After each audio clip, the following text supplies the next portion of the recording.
Hello students, welcome back to my channel. This side Siddhi and आज की class में हम वर्ल्ड हिस्ट्री की हमारी एक टॉप 100 क्वेश्चंस की सीरीज चल रही थी। तो आज की हमारी ये 4th क्लास होगी। इससे पहले हम लोगों ने कुछ 3 वीडियोस ऑलरेडी कर लिए हैं, जहां पर मैंने आप लोगों को 100 में से 80 क्वेश्चंस को कवर अप कर दिया।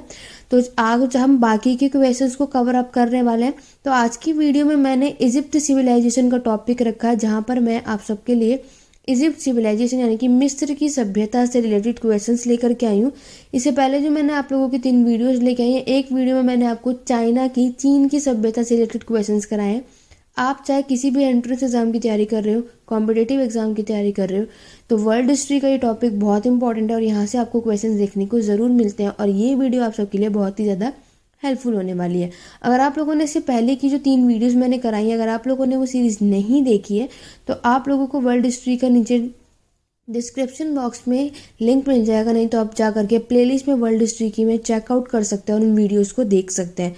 तो आज की क्लास में हम मिस्र की सभ्यता से रिलेटेड कुछ क्वेश्चन करने वाले हैं, जो बहुत ज़्यादा इंपॉर्टेंट है। आपके DU हो, JNU हो, इन सब में यहाँ से क्वेश्चन सबसे ज़्यादा पूछे जाते हैं। तो चलिए स्टार्ट करते हैं अपनी आज की क्लास को। वीडियो पसंद आए तो लाइक शेयर ज़्यादा से ज़्यादा करना, और चैनल सब्सक्राइब नहीं किया अभी तक तो चैनल को सब्सक्राइब कर लो। जितने भी स्टूडेंट मेरी आज पहली बार मेरी वीडियो देख रहे हैं, इस चैनल को सब्सक्राइब कर लो आगे ऐसे ही वीडियोस और अपडेट पाने के लिए। तो चलिए स्टार्ट करते हैं और देखते हैं अपने इजिप्ट सिविलाइजेशन से आपके एग्जाम में किस तरीके से क्वेश्चन पूछे जाते हैं। तो मैं नीचे तक एकदम नहीं जाऊँगी क्योंकि स्टूडेंट यहाँ पे आपको आंसर दिख सकता है। और मैं आपसे ये रिक्वेस्ट करूँगी कि आप जितने भी स्टूडेंट हैं, जब तक मैं यहाँ पे क्वेश्चन रीड करूंगी, आप सब मुझे कमेंट करके इस क्वेश्चंस का आंसर बताएंगे। इससे आपको ये लगेगा कि आप लोगों की कितनी अच्छी तैयारियां चल रही हैं और कितने स्टूडेंट को इजिप्ट सिविलाइजेशन मिस्र की सभ्यता अगर वो पढ़ रहे हैं तो उनको कितनी नॉलेज है। ओके, तो ये आज का आपका पहला क्वेश्चन है। Which of the following best describe how Egyptian civilisation develop. तो आपको बताना है, आपके पास यहाँ 4 ऑप्शन है। इन 4 ऑप्शन में से सबसे बेस्ट ऑप्शन कौन सा है, जिससे हमें पता चलता है कि मिस्र की जो सभ्यता है वो कैसे विकसित हुई थी, कैसे डेवलप्ड हुई थी। ओके, पहला ऑप्शन है विलेजेस रिप्लेस टाउन, गाँव ने शहरों की जगह ले ली थी। ये इस वजह से हमें मिस्र की सभ्यता देखने को मिलती है विकसित होते हुए। सेकेंड ऑप्शन है शहर बिखरे हुए बिखरे हुए खेतों में बट गए थे, कि cities broke off into scattered farm. Third option is खेत गांवों में विकसित हो गए और फिर शहरों में विकसित हो गए। It means farm grew into villages and then cities. And the last one is farm replace cities and then cities, उसके बाद वो फिर पिरामिड में हो गए। इट मीन्स यहाँ पे कह रहा है जो आपके खेत हैं पहले वो शहरों में हुआ, फिर शहरों की जगह उन्होंने ले ली जितने भी खेत थे, फिर ऐसे उसने पिरामिड की भी जगह ली। आप लोगों ने पिरामिड देखा होगा, कुछ इस तरीके का होता है, ठीक है। तो पहले विलेजेस, फिर सिटीज, फिर पिरामिड की ऐसी जगह ले ली। तो इस वजह से हमें मिस्र की सभ्यता विकसित होती हुई नजर आई। तो अगर मैं बात करूंगी कि इस क्वेश्चन का राइट आंसर हम देखेंगे, जो मिस्र की सभ्यता है वो खेत गांव में विकसित हुई और फिर शहरों में विकसित हुई थी। इस वजह से हमें मिस्र की सभ्यता डेवलप्ड होती हुई नजर आई। इट मीन्स इस क्वेश्चन का राइट आंसर आप लोग देखोगे तो इस क्वेश्चन का राइट आंसर क्या होगा आपका? Option number C. Option number C बिल्कुल करेक्ट है कि फार्म जो है, जो खेत हैं, वो पहले विलेजेस में, उसके बाद सिटीज में भी क्या होने लगे? विकसित होने लगे, डेवलप्ड होने लगे। तो इस क्वेश्चन का राइट आंसर होगा आपका ऑप्शन नंबर सी। तो मैं आप सभी को बता दूं, जो फर्स्ट टाइम मेरी वीडियो देख रहा है, तो स्टूडेंट ये हमारे टेलीग्राम चैनल का नेम है। अदरवाइज इसका डिस्क्रिप्शन लिंक आपको मिल जाएगा, डिस्क्रिप्शन बॉक्स में इसका लिंक मिल जाएगा। आप लोगों को डिस्क्रिप्शन में 2 टेलीग्राम चैनल के लिंक मिल जाएंगे। एक आपको कोई भी डाउट, कोई भी क्वेरी हो तो आप वहाँ पे मुझसे पूछ सकते हैं। अदरवाइज जिस भी स्टूडेंट का वो ओपन नहीं होगा, बहुत से स्टूडेंट का लिंक के थ्रू ओपन नहीं होता, तो आपको हिस्ट्री एडू पॉइंट सर्च करना है। तो वहाँ पर आप मुझसे मैसेज के थ्रू आपकी कोई भी डाउट, कोई भी क्वेरी आप मुझसे पूछ सकते हैं। दूसरा, आप ये वाला चैनल जरूर ज्वाइन करना। जब भी चैनल पे वीडियो आती है मैं उसका लिंक यहाँ पे शेयर करती हूँ। कुछ भी इंपॉर्टेंट फैक्ट्स होते हैं हिस्ट्री से रिलेटेड, वो सारी इन्फॉर्मेशन मैं आपको इस टेलीग्राम चैनल पे देती हूँ। ओके, तो जिसने भी अभी तक टेलीग्राम चैनल को ज्वाइन नहीं किया है, जल्दी से जल्दी जाके कर लीजिए। तो चलिए आगे बढ़ते हैं। तो हम बढ़ते हैं अपने नेक्स्ट क्वेश्चन की तरफ। नेक्स्ट क्वेश्चन में आप लोग देख सकते हैं, नेक्स्ट क्वेश्चन में क्या पूछा गया है? What was the purpose of pyramid in ancient Egypt. आप ये बात जानते हैं कि हमें इजिप्ट में, इट मीन्स मिस्र में, पिरामिड देखने को मिलता है। तो पिरामिड जो हमें वहाँ देखने को मिलता है उसका क्या पर्पस होता है, उसका क्या उद्देश्य होता है, ये आपसे यहाँ पे पूछा गया है। आपके पास ऑप्शंस हैं to provide job for Egyptian people. तो इस जो ये पिरामिड बना है इसका क्या उद्देश्य है कि वो मिस्र के लोगों के लिए रोजगार उपलब्ध कराने के लिए ये बनाया गया है, उसका ये उद्देश्य है। दूसरा है to create a memorial for a pharaoh, यानी कि एक पिरोन के लिए एक स्मारक बनाने के लिए। थर्ड ऑप्शन है to create a stairway from heaven to earth, यानी कि स्वर्ग से पृथ्वी पर सीढ़ी बनाने के लिए ये पिरामिड बनाया गया था। The last one is to protect the body of pyramid to help it reach the after life. It means कि फिरौन के शरीर की रक्षा करने के लिए उसके बाद के जीवन तक पहुंचाने में उसकी मदद करना। तो आप ये बात जानते हैं कि ये पिरामिड बना है, पिरामिड आप लोग जानते हैं, तो ये कोई जॉब प्रोवाइड नहीं करता, ठीक है। ये कोई फिरौन के लिए स्मारक नहीं बनाई गई और ये ना ही कोई स्वर्ग से पृथ्वी तक, मतलब पृथ्वी से स्वर्ग जाने की कोई सीढ़ी बनाई गई। ये तीनों ही ऑप्शन गलत है। इस क्वेश्चन का राइट आंसर क्या होगा? Option number D. स्टूडेंट साफ साफ मैक्सिमम स्टूडेंट ने इसका करेक्ट आंसर भी दिया होगा, मैक्सिमम स्टूडेंट ने उसको पता भी होगा, क्योंकि आप लोग यहाँ पे देख सकते हो कि जो पिरामिड बनाया जाता है इसमें ये लोग क्या मानते हैं, to protect the body of pyramid to help it reach the after life. ये लोग मानते हैं कि फिरौन के शरीर की रक्षा करने के लिए उसके बाद के जीवन तक पहुंचने में ये मदद करता है। आइए चलिए मैं आपको इसको एक्सप्लेन कर देती हूँ और डिटेल में एक बार समझा देती हूँ ताकि आप लोगों को इसमें हेल्प हो जाए। तो स्टूडेंट आप लोग यहाँ देख सकते हैं ये पिरामिड है, ठीक है। ये पिरामिड बना हुआ है पेड़ों में। तो ये आप लोग यहाँ देख लो कि पिरामिड जो है ये धार्मिक उद्देश्य के लिए बनाए जाते थे, ठीक है। Pyramid were built for a religious purpose. तो यहाँ पे Egyptian were one of the most first civilization to believe in an after life. Most important line है, याद रखना कि जो मिस्र के लोग थे, जो इजिप्शियन थे, वो ये पहली ऐसी सभ्यता में देखने को मिलती है जो किसमें ये बात मानते हैं कि मरने के बाद भी जीवन होता है, ठीक है। तो वो क्या, जिन्होंने परवर्ती जीवन में विश्वास करते थे, उनका मानना था कि, याद रखना उनका क्या मानना था, उनका मानना था कि का नाम का, ठीक है, ये आप लोग रेड कलर का देख रहे हैं का, तो का नामक का एक दूसरा स्वयं हर इंसान के भीतर रहता है। वो इनका क्या कहना है, ये बिलीव करते हैं कि का जो है वो हर इंसान के, हर ह्यूमन बीइंग के अंदर हमें ये देखने को मिलता है।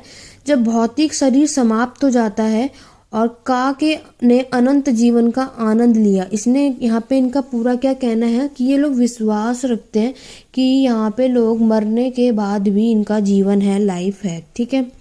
अगर मैं आगे बात करूं तो great pyramid were simply grand Tom of powerful फिरौन। तो यहाँ पे क्या माना गया है कि महान पिरामिड शक्तिशाली फिरौन की भव्य कब्रें थी। किसकी कब्रें थी? फिरौन की सबसे ज्यादा क्या थी? ग्रैंड टॉम हमें देखने को मिलती है। अगर हम बात करेंगे, आपको यहाँ पे कोई 3 तरीके की पिरामिड देखने को मिलेगी स्टूडेंट, 3 तरीके की। कहाँ कहाँ पर? तो गीजा में आप लोगों को याद रखना कौन सी जगह में, गीजा में आपको 3 पिरामिड बनाए गए थे। और नील घाटी, इट मीन्स नील वैली के चारों ओर और कई छोटे पिरामिड भी बनाए गए थे, ठीक है। ये क्वेश्चन में पूछा जाता है कि 3 पिरामिड हमें कहाँ देखने को मिलता है, तो आपका राइट आंसर क्या होगा? गीजा। और साथ ही साथ हमें छोटे छोटे पिरामिड भी देखने को मिले नील वैली के पास। जितने भी ग्रेट पिरामिड होते थे वो एक सबसे ऊंचा होता था, आकाश के लगभग 500 फीट, हमारे जो स्काई है उसके अप्रॉक्स इतने 500 फीट तक ये पहुंचता था। और बाकी के 13 एकड़ से अधिक क्षेत्र में ये फैला हुआ था, ठीक है। कितना फैला हुआ था? 13 एकड़ से ज़्यादा ये फैला हुआ था। नेक्स्ट में अगर बात करूँ ग्रेट स्फिंक्स की, तो ये भी इंपॉर्टेंट पॉइंट है, याद रखना। ग्रेट स्फिंक्स को क्या किया? पिरामिड पर नजर रखने के लिए पास में ही तराशा गया था। वो कम से कम आप देखोगे तो कितना 65 फीट लंबा है और इसमें एक शेर के शरीर के ऊपर एक मानव सिर होता था, ठीक है। तो ये आप पूरा देख सकते हैं ये पिरामिड के बारे में, एक फ्रो पिरामिड जो हमें देखने को मिलता है जिसके बारे में। तो ये सारी चीजें आप सबको पता होनी चाहिए। तो चलिए अब आगे बढ़ते हैं अपने नेक्स्ट क्वेश्चन की तरफ। अभी मैंने आप लोगों को पढ़ाया और बहुत अच्छे से पढ़ाया और समझ में आया। तो जितने भी बच्चे मेरी वीडियो और जितने भी बच्चे मेरी बातें बहुत ध्यान से सुन रहे होंगे, तो आप लोगों से अभी ये क्वेश्चन का आंसर आप इजिली दे पाएंगे। Which of the following believe was central to Egyptian religion, कि इनमें से कौन सा विश्वास मिस्र के धर्म का केंद्र था। आफ्टर लाइफ, भविष्य जीवन में या फिर फिरौन में, या फिर हेवन स्वर्ग में, या फिर पिरामिड में? अभी मैंने आप लोगों को बताया, जल्दी से जल्दी कमेंट करके मुझे आंसर बताइए। और मैं आप सबसे रिक्वेस्ट करूंगी कि आप सब सिर्फ इस वीडियो को देख करके मत कि बस वीडियो आए, मैंने क्वेश्चन पढ़ा, आंसर बता दिया और आप सब आगे बढ़ गए। पूरी कोशिश क्या करो, पार्टिसिपेट क्या करो, मेरे क्वेश्चंस पढ़ने तक आपको इस यहाँ पे आंसर करना है। अगर आपकी स्पीड यहाँ अच्छी हो जाएगी तो आपको एग्जाम में बहुत ईजी होगा, और आपकी स्पीड भी अच्छी होगी कि आप जल्दी जल्दी क्वेश्चन पढ़ने की और आंसर देने में बहुत ही ज़्यादा एक प्रैक्टिस हो सकती है। ठीक है, यहाँ पर हम समझेंगे भी, लेकिन उसमें आपको पूरी कोशिश करनी कि आप अपनी समझदारी दिखाओ कि आप कितना अच्छा कर सकते हैं। ठीक है, क्वेश्चन गलत होगा कोई बात नहीं, यहाँ गलत होगा ना, आपके एग्जाम में तो नहीं गलत होगा। उसके लिए आपको क्या करना है, क्वेश्चन पढ़ के, जब तक मैं पढ़ रही हूँ इसका क्वेश्चन का आंसर आपको मुझे कमेंट करके बताना। वीडियो के एंड तक आप सब मुझे बताएंगे कि आपका टोटल कितने करेक्ट हुए। क्लियर हो गया? तो अभी तक आप लोगों ने मेरी वीडियो बहुत ध्यान से देखी होगी, मेरी बातें बहुत ध्यान से समझ रही होंगी। तो मैंने अभी आप सबको बताया था कि इजिप्ट रिलीजन जो है वो किस पे विश्वास रखता था कि मरने के बाद भी आगे जीवन होता है, आफ्टर लाइफ। तो बहुत ही सिंपल और इजी क्वेश्चन था। तो इस क्वेश्चन का right answer option number A है।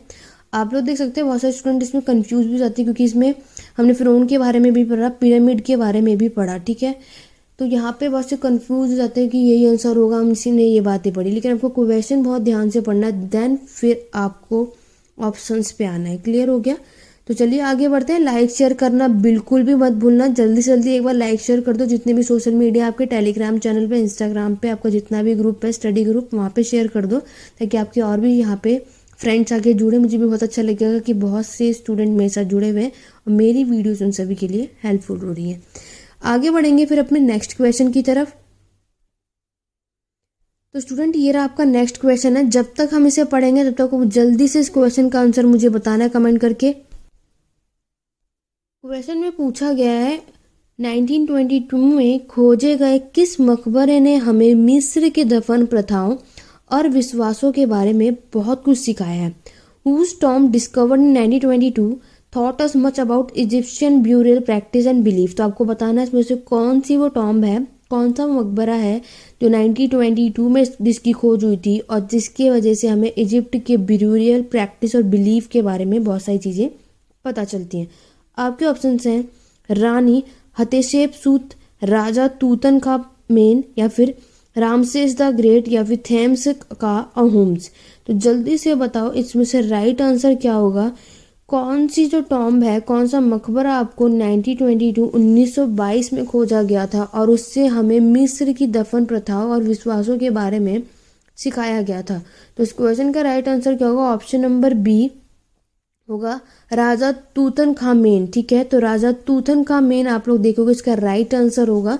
तो राजा तूतनखामेन है जिसकी कब्र से हमें ये सारी चीज़ें सीखने को मिलती हैं। आइए मैं आपको इसको सब थोड़ा सा एक्सप्लेन भी कर देती हूँ, क्योंकि बहुत से बच्चों को इसके बारे में नहीं पता होता। जो टॉम्ब है आपके राजा तूतनखे का मकबरा जो है, is one of the most famous. ये सबसे ज़्यादा फेमस इसलिए है क्योंकि ये एक because of it well known discovery of Howard Carter. तो याद रखना ये ब्रिटिश के एक पुरातात्विक है, हॉवर्ड कार्टर द्वारा अपनी प्रसिद्ध खोज के कारण में से सबसे प्रसिद्ध ये इसमें से एक ये टॉम्ब भी है। तो आपको ये भी पता होना चाहिए कि ये किसने डिस्कवर किया था, हॉवर्ड कार्टर ने। तो हॉवर्ड कार्टर की मैं अगर बात करूंगी तो 1922 में टूट के मकबरे की खोज करने के लिए कार्टर ने 11 साल तक किंग्स की घाटी में खुदाई की थी। याद रखना कितने, 11 साल तक उसने इस टॉम्ब पे क्या, 1922 तक उन्होंने पूरे 11 ईयर्स तक क्या किया था, इसमें खुदाई की थी। किसने? कार्टर ने। तो ये बात भी आपको पता होनी चाहिए, किसने? कार्टर ने। तो कार्टर याद रखना जिसने इस टॉम्ब की क्या की थी, डिस्कवरी यानी कि खोज की थी। आइए चलिए आगे बढ़ते हैं अपने नेक्स्ट क्वेश्चन की तरफ। नेक्स्ट क्वेश्चन में आप सबसे पूछा गया है why was Hammurabi code important. तो आपसे पूछा गया है हम्मुराबी की जो संहिता है वो क्यों महत्वपूर्ण थी। It help decode uniform writing. तो ये एक यूनिफॉर्म लेखन को डिकोड करने में मदद करती है। It help everyone to know the rules and punishment, या फिर इसमें सभी को नियम और दंड को जानने में मदद करती है। Third option is soldiers use it to send messages during battle, या फिर जो सैनिक ने युद्ध के दौरान संदेश भेजने का इसका इस्तेमाल करते थे। In the last one is it showed archaeological why writing was important. तो इसमें पुरातात्विक को दिखाया जाता है कि लेखन क्यों महत्वपूर्ण है। तो ये 4 ऑप्शन है, आपको बताना है कि हेमोरेडी जो कोड है वो इम्पॉर्टेंट क्यों होता है। तो अगर मैं बता दूं, ये इम्पॉर्टेंट होता है कि इसमें सभी को जितने भी रूल्स और पनिशमेंट होती हैं वो बताने में, वो जानने में मदद करता है। तो इस क्वेश्चन का राइट आंसर क्या होगा आप सबका? Option number B. क्लियर हो गया? तो चलिए आगे बढ़ते हैं अपने नेक्स्ट क्वेश्चन की तरफ। वीडियो पसंद आ रही है तो इसमें लाइक शेयर ज़्यादा से ज़्यादा ज़रूर करना और कमेंट करके बताना अब तक कितने क्वेश्चन आप लोगों के करेक्ट हुए।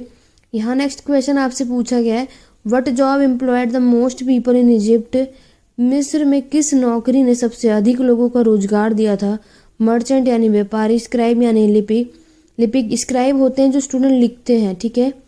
फार्मर्स यानी कि किसान, आर्किटेक्ट। तो आप लोग इसे ईजिली से बता सकते हैं, कोई टफ क्वेश्चन नहीं है और थोड़ा सा अगर नॉलेज भी नहीं होगा तो बेसिक एक हम पे दिमाग होता है या सेंस होता है जिसमें हम इसका ईजिली से आंसर लगा सकते हैं कि मिस्र में सबसे ज़्यादा जो रोजगार मिला वो किसकी वजह से? फार्मर। तो इस क्वेश्चन का राइट आप सब इजीली से कर सकते थे, ऑप्शन नंबर सी होगा कि किसान में सबसे अधिक लोगों को रोजगार दिया था, ठीक है। तो इस क्वेश्चन का राइट आंसर होगा आपका ऑप्शन नंबर सी। आगे बढ़ेंगे नेक्स्ट क्वेश्चन की तरफ। तो नेक्स्ट क्वेश्चन ये रहा और आपसे यहाँ पे पूछा गया है कि तूतनखामन राजा तूत एक प्रसिद्ध फिरौन थे क्योंकि, तो अभी हमने पढ़ा था किंग टूट इज वेल नोन फिरौन because he lived a long life, वो बहुत ही लंबे जीवन तक, बहुत लंबे टाइम तक जिए थे। या फिर वो एक क्रांतिकारी थिंकर थे, क्रांतिकारी विचार वाले इंसान थे। या फिर उनकी कब्र की खोज की गई थी। या फिर वो एक महान शास्त्री थे, ठीक है। बहुत ही स्क्राइब, मतलब ग्रेट स्क्राइब थे। आपको बताना है कि इसमें से कौन सा करेक्ट आंसर है। तो अगर मैं बात करूंगी तूतनखामन जो राजा टूट है, एक प्रसिद्ध फिरौन इसीलिए थे क्योंकि उनकी जो कब्र है वो खोजी गई थी। तो इस क्वेश्चन का राइट आंसर होगा आपका ऑप्शन नंबर सी। क्लियर हो गया? आगे बढ़ते हैं अपने नेक्स्ट क्वेश्चन की तरफ। तो नेक्स्ट क्वेश्चन में आपको यहाँ पे एक चीज बोली गई और आपको बताना है इसमें से ये बात किसने बोली थी, ठीक है। तो क्वेश्चन में क्या पूछा गया है, मैं न्यू किंगडम की एक महत्वपूर्ण महिला फिरौन हूँ जिसने व्यापार का विस्तार किया है और स्मारकों का निर्माण किया है। तो आपको बताना ये बात किसने बोली थी। मैं फिर से एक बार पढ़ रही हूँ, मैं न्यू किंगडम की एक महत्वपूर्ण महिला फिरौन हूँ जिसने व्यापार का विस्तार किया और स्मारकों का निर्माण किया।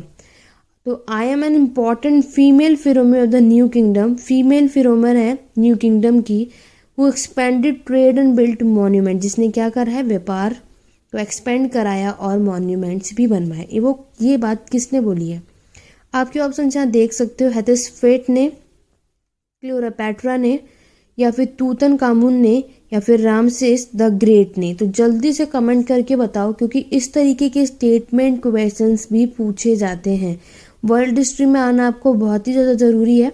अभी मैं क्वेश्चंस के थ्रू आपको समझा रही हूँ, बाकी मैं पूरी कोशिश करूँगी कि बहुत जल्द मैं आपके लिए एक वर्ल्ड हिस्ट्री के, जिसमें मैं आप सबको मेसोपोटामिया सिविलाइजेशन हो, चाइना सिविलाइजेशन हो, इजिप्ट सिविलाइजेशन हो, इन सब पर सिंगल वीडियो लेकर के आने वाली, ग्रीक सिविलाइजेशन हो, इंडस वैली सिविलाइजेशन हो, तो ये सब कुछ एक सिंगल वीडियो लेकर आने वाली। बहुत जल्द पूरी कोशिश है मेरी कि मैं जल्दी लेकर के आऊँ, लेकिन उससे पहले मैं आपको कुछ क्वेश्चंस कराना चाहती हूँ ताकि आप क्वेश्चंस कर लो कि किस तरीके से एग्जाम में पूछा जा सकता है। तो स्टूडेंट इस क्वेश्चन का right answer option number A होगा। तो जिन्होंने ये बात बोली तो हेथेस्फेट थी, ठीक है, कि जिन्होंने एक फीमेल फिरौन है जिन्होंने एक नया किंगडम बनाया और उन्होंने व्यापार को एक्सपेंड किया और मॉन्यूमेंट्स बनवाए थे। तो इस क्वेश्चन का राइट आंसर होगा ऑप्शन नंबर ए। तो बहुत से स्टूडेंट ने इजिप्ट सिविलाइजेशन का टॉपिक पढ़ रखा होगा तो आप इन क्वेश्चंस को इजीली से कर पा रहे होंगे। जिन स्टूडेंट ने नहीं पढ़ा है, अगर आप लोग चाहते हैं कि मैं इजिप्ट सिविलाइजेशन पे वीडियो लेकर के आऊँ, मैं आपको पूरा कॉन्सेप्ट समझाऊँ, तो आपको लोगों को देखना, आप इजीली से इस क्वेश्चंस को कर पाएंगे, ठीक है। मेरी पूरी कोशिश रहेगी कि मैं बहुत जल्दी इस पर वीडियो लेकर के आऊँ, लेकिन आपको भी मुझे सपोर्ट करना, लाइक शेयर ज़्यादा से ज़्यादा करना, जितने ज़्यादा आप शेयर कर सको उतने ज़्यादा शेयर करो और चैनल को सब्सक्राइब करो। क्लियर हो गया? और लाइक ज़रूर करना है मेरी वीडियोस को, ठीक है, ताकि मुझे मोटिवेट मिले और ये लगे कि आप सबको मेरे पढ़ाने का तरीका, मेरी वीडियोस पसंद आ रही है, ताकि मैं आप सबके लिए और जल्दी से जल्दी वीडियोस चैनल पे लेके आ सकूं। चलिए अब आगे बढ़ेंगे अपने नेक्स्ट क्वेश्चन की तरफ। नेक्स्ट क्वेश्चन में आप सबसे पूछा गया है why were Tom filled with art, jewellery and other treasure. तो आप लोगों से इस क्वेश्चन में क्या पूछा गया स्टूडेंट, यहाँ पे आप सबसे पूछा गया है कि मकबरे कला, आभूषण और अन्य खजानों से क्यों भरे हुए होते थे। The tomb serve as museum. तो कब्रों ने संग्रहालयों के रूप में काम किया था। जो म्यूजियम है वो एज अ टॉम यहाँ पे आपको देखने को मिलता है। या the Tom were the private storage room of the फिरौन। तो यहाँ पे कब्रें जो हैं फिरौन के निजी भंडारा कक्ष होते थे। Third option is Egyptian believe tomb to be the safest places in the kingdom. कि मिस्र का लोग कब्रों को राज्य में सबसे ज़्यादा सुरक्षित स्थान मानते थे। या फिर Egyptian believe that the dead enjoy such material in the after life. उनका मानना था कि मिस्रवासियों का मानना था कि मृतकों ने मृत्यु के बाद भी ऐसी सामग्री का आनंद लिया। तो आपसे मेन क्वेश्चन आपसे अगर आप लोगों को समझ में नहीं आया तो उस क्वेश्चन में आप सबसे पूछा गया है कि ये लोग टॉम्ब में जो कब्रें होती थी उसमें आर्ट, ज्वेलरी, ट्रेजरी, खजाना बजाना ये सब कुछ क्यों इसमें रखते थे। क्या वो एक म्यूजियम था, क्या वो टॉम्ब को, कब्रें जो होती थी उसको म्यूजियम मानते थे, या फिर एक वो प्राइवेट स्टोरेज रूम होता था कि वो लोग मानते थे कि ये सेफ जगह है। ठीक है, थर्ड ऑप्शन में आप देख सकते हैं कि ये लोग मानते थे कि अगर हम अपना खजाना, ज्वेलरी यहाँ रखेंगे तो सेफ रहेगा क्योंकि कब्र में जाने में कोई भी डरता है, ठीक है, कोई नहीं आएगा यहाँ पे। या फिर लास्ट ऑप्शन है कि ये लोग मानते थे कि मृत्यु जो लोग हैं जो उनकी मरने के बाद वो इन चीज़ों का आनंद ले सकें। तो बेसिक सी चीज़ें, इस क्वेश्चन का right answer option number D होगा क्योंकि आप लोग ये सब बात जानते हैं स्टूडेंट कि ये लोग बिलीव करते थे आफ्टर लाइफ भी, है ना। तो वो लोग क्या करते थे, जब लोग मर जाते थे, जिनकी मृत्यु हो जाती थी तो उनके साथ ही सारी चीज़ें रख देते थे। ऐसा आपको इंडस वैली सिविलाइजेशन में भी हमने आप लोगों ने पढ़ रखा होगा। ये सारी चीज़ें उस समय भी हमें देखने को मिलती हैं क्योंकि ये लोग इन सब चीज़ों में विश्वास करते थे। तो इस क्वेश्चन का राइट आंसर क्या होगा आपका ऑप्शन नंबर डी। आइए चलिए आगे बढ़ते हैं अपने नेक्स्ट क्वेश्चन की तरफ। नेक्स्ट क्वेश्चन में पूछा गया है unlike uniform the system of heliography. तो स्टूडेंट आप लोगों को यहाँ पे साफ साफ बातें समझ में आ रही हैं कि यहाँ पर क्या कह रहा है, हेलियोग्राफी यूनिफॉर्म आपका एक फॉर्म ऑफ राइटिंग होता है। ठीक है, ये मैक्सिमम स्टूडेंट को पता होगा कि ये क्या है, एक फॉर्म ऑफ राइटिंग है। तो आपसे यहाँ पूछा गया जो हेलियोग्राफी है, सिस्टम है, चित्रलिपि की प्राणी है, ये क्या कहना चाहता है, इसका क्या मतलब होता है। आपके पास ऑप्शंस में दे रखा है डज नॉट यूज पिक्टोग्राफ, चित्रलेखों का उपयोग नहीं करता है, appears to have develop suddenly, ऐसा प्रतीत होता है कि अचानक विकसित हुआ है। Third option is was imported from a neighbouring culture, एक ऐसा पड़ोसी संस्कृति ने आयात किया गया था। And the last one still can not be properly deciphered, क्या इसको अभी तक डेसिपेड होता है कि प्रॉपरली तरीके से इसको रीड नहीं करा जा सकता, नहीं किया जाता, डू नॉट रीड, जिसको अभी तक पढ़ा नहीं जा सकता या नहीं पढ़ा गया। तो स्टूडेंट ये आज का आपका होमवर्क का क्वेश्चन है जो आप सब मुझे कमेंट करके बताओगे कि इस क्वेश्चन का राइट आंसर क्या है। ठीक है, तो इसका करेक्ट आंसर आप मुझे कमेंट करके बताने वाले हो क्योंकि आप लोग जानते हो कि मैं पूरा पढ़ाने के बाद लास्ट में एक होमवर्क क्वेश्चन आप सबके लिए रखती हूँ। तो जितने भी स्टूडेंट यहाँ अभी तक बने रहे तो आप सब मुझे कुछ क्वेश्चंस का आंसर बताएंगे और जो बाद में मेरी वीडियो देख रहे हैं तो आप सभी मुझे कमेंट करके ज़रूर बताना। आप स्किप मत करना कि अगर आपको इस क्वेश्चन का आंसर नहीं आ रहा तो आप स्किप करके आगे चले गए, सर्च करो, पढ़ो, ताकि अगर आप इस तरह होमवर्क का क्वेश्चन मैं इसलिए आपको देती हूँ ताकि इन फ्यूचर कभी ये क्वेश्चन आपको एग्जाम में देखने को मिले तो आपको इस क्वेश्चन का आंसर हमेशा लाइफ टाइम याद रहेगा। क्योंकि कोई भी चीज़ हम ढूंढते हैं, सर्च करते हैं तो वो चीज़ हमारे माइंड में सेट हो जाती है। इसलिए मेरा एम रहता है कि इसलिए मैं एक क्वेश्चन आपके लिए हमेशा छोड़ती हूँ। तो स्टूडेंट कमेंट करके ज़रूर बताना। मैक्सिमम में कुछ 10 क्वेश्चन आज की वीडियो में हमने किए, तो जल्दी से कमेंट कर बताना आप लोगों ने कितना स्कोर किया। और वीडियो पसंद है जल्दी से जल्दी एक बार सभी लाइक शेयर कर दो और अभी तक चैनल सब्सक्राइब नहीं किया चैनल सब्सक्राइब कर लो, टेलीग्राम चैनल को ज्वाइन कर लो और बाकी का लिंक आपको डिस्क्रिप्शन बॉक्स में मिल जाएगा। टेलीग्राम चैनल का लिंक, दोनों टेलीग्राम चैनल जरूर ज्वाइन करना। ठीक है, और ज़्यादा से ज़्यादा वीडियो को शेयर करो और आज की क्लास कैसी लगी कमेंट करके ज़रूर बताना।